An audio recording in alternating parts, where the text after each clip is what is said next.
Hello friends, super magic રસોઈમાં મિત્રો હું આપનું સ્વાગત કરું છું। આજે હું લીંબુનું ઇન્સ્ટન્ટ ગળ્યું અથાણાની રેસીપી લઈને આવી છું મિત્રો।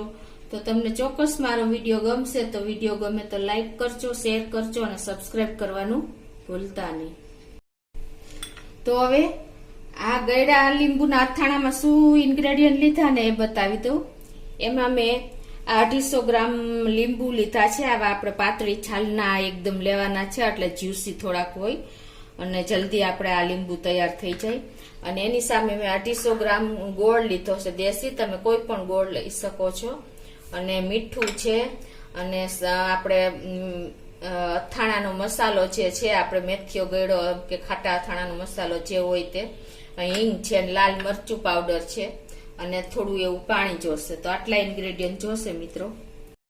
તો હવે આ અથાણું આપણે ઇન્સ્ટન્ટ બનાવવાનું છે, એટલે કે આપણે કુકરમાં બાફીને બનાવશું। જે આપણે હાથીને બનાવી છીએ એ રીતે પણ બનાવી શકાય, પણ આ હું ઇન્સ્ટન્ટ બનાવું છું એટલે કુકરમાં પહેલા આપણે એને બાફી નાખશું। એના માટે પહેલા આપણે લીંબુને કટ કરશું। લીંબુ કટ કઈ રીતે કરવા એ પણ હું તમને બતાવી દઉં। આવી રીતે આમ ઊભા જ લીંબુ કટ કરવાના છે, પછી આ રીતે આપણે વચ્ચેથી આ રીતે કટ કરવાના અને ઉપરથી જો આ રીતે આપણે ઉપરનો ભાગ જાડો હોય ને વ્હાઈટ ભાગ એ કાઢી લેવાનો છે અને એના પાછા આ બે કટકા કરવાના છે, એટલે આપણે જે બિયા હશે ને એ નીકળી જશે। હું તમને બતાવી દઉં આગળ પણ, જો આ બિયા છે એ બિયા પણ આપણે કાઢી જ નાખવાના છે, નહીતર ખાવામાં કડવાશ આવશે। આવી રીતે આપણે એક લીંબુના 8 પીસ થશે, તમે જોઈ શકો છો હું કટિંગ કરું છું। આ રીતે તમે કટિંગ કરશો ને એટલે ઓટોમેટિક એના બીન્સ જે હશે એ બધા બહાર આવી જશે અને આ ઉપરનો વ્હાઈટ ભાગ પણ નીકાળી દેવાનો, એટલે એકદમ આપણા લીંબુ તૈયાર થઈ જાય।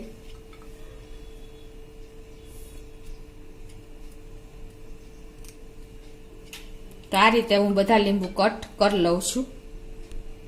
આ રીતે આપણે બધા લીંબુ સમારી લીધા છે। એક લીંબુના 8 ભાગ કર્યા છે અને એના બીન્સ બધા નીકાળી દીધા છે, તમે જોઈ શકો છો। હવે આને આપણે કુકરમાં બાફવાના છે, તો એના માટે આપણે પેલા આ રીતે કુકરમાં આ લીંબુના પીસ નાખી દેશું।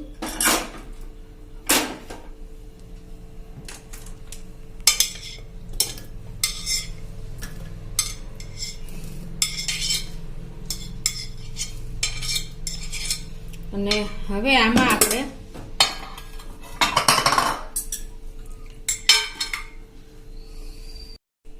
એમાં આપણે 2 ચમચી જેવું પાણી નાખી દેશું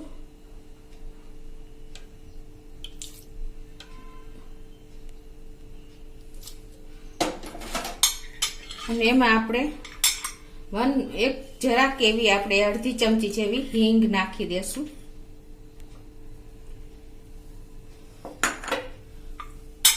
અને હવે આ બધું આપણે મિક્સ કરી લેશું।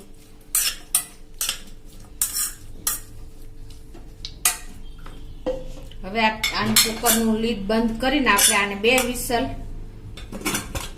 મીડિયમ ફ્લેમ ઉપર બોલાવવાની છે। તો આપણે ગેસ ઓન કરીને મીડિયમ ફ્લેમ રાખીને 2 વિસલ કરી લેશું। તો 2 વિસલ થઈ ગઈ છે અને જો આપણા લીંબુ પણ તૈયાર થઈ ગયા છે। હવે એને આપણે એક વાસણમાં લઈ લેશું। આ રીતે એકદમ આપણે હાથીને એવા જ લીંબુ આપણા તૈયાર થઈ જાય છે આ રીતે તમે કુકરમાં। હવે એને આપણે આ રીતે લઈ લેશું।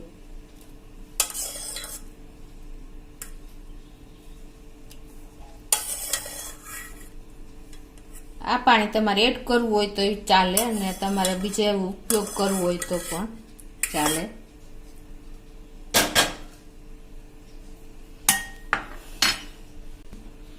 હવે આમાં આપણે આ 1 ટેબલ સ્પૂન આપણે આ અથાણાનો મસાલો આવે છે એ લઈ લેશું। આ ઘરે બનાવેલો છે, મેં આ મારી ચેનલ યુટ્યુબમાં પણ સુપર મેજિક રસોઈમાં મૂકેલો છે, એ ખાસ તમે એ વિડીયો જોઈ લેજો।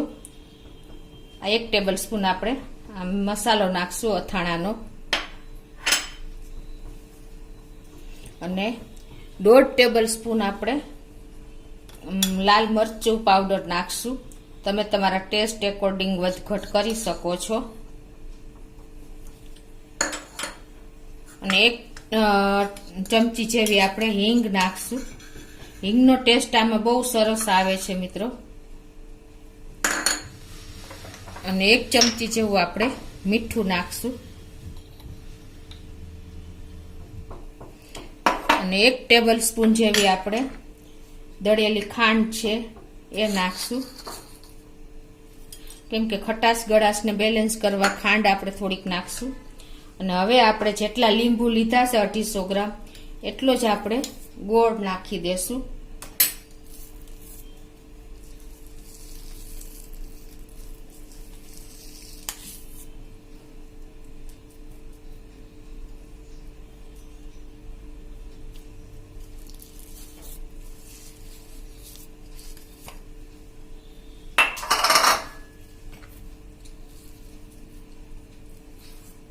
હવે આ બધું આપણે મિક્સ કરવાનું છે. એટલે એકદમ સરસ આપણે આ બધું મિક્સ કરી લેશું, મસાલો અને ગોળ ને લીંબુ.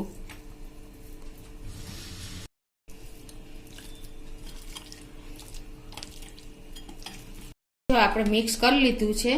હવે આને આપણે 4 થી 5 કલાક ઢાંકીને રહેવા દેશું. એટલે સરસ એકદમ ગોળ મેલ્ટ થઈ જાય અને આપણું અથાણું પણ લચકેદાર તૈયાર થઈ જાય. આ રીતે આપણે ઇન્સ્ટન્ટ ગોળનું અથાણું બનાવી શકીએ છીએ.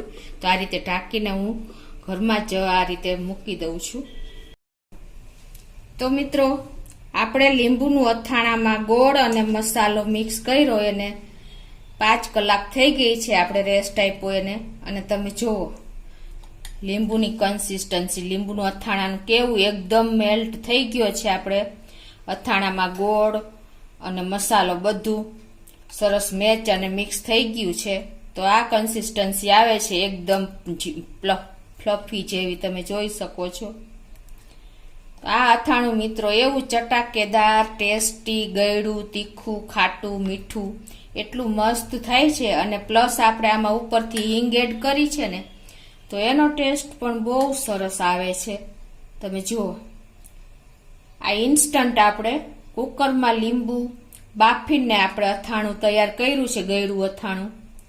તો તમારે આથવાની પણ ઝંઝટ નહીં રહે. અને આપણે આથેલા લીંબુનું પણ આ જ રીતે થઈ શકે છે. પણ તમારે ક્યારેય જો ઇન્સ્ટન્ટ ખાવું હોય ને તો તમે આ રીતે તૈયાર કરી શકો છો. અને આ લીંબુનું અથાણું આપણે ફ્રીજમાં તમે રાખો ને બોટલમાં ભરીને, કાચની બરણીમાં, તો 2 મહિના સુધી આ અથાણું બગડતું નથી. અને આ અથાણું આપણે રોટલી, પરાઠા, નાન, ભાત, ખીચડી, શાક બધા સાથે ખાઈ શકીએ છીએ. અને તમને ચોક્કસ એક વખત તો આ રીતે ટ્રાય કરજો મિત્રો. અને તમને મારો વિડીયો ગમે તો લાઈક કરજો, શેર કરજો અને સબસ્ક્રાઈબ કરવાનું ભૂલતા નહીં.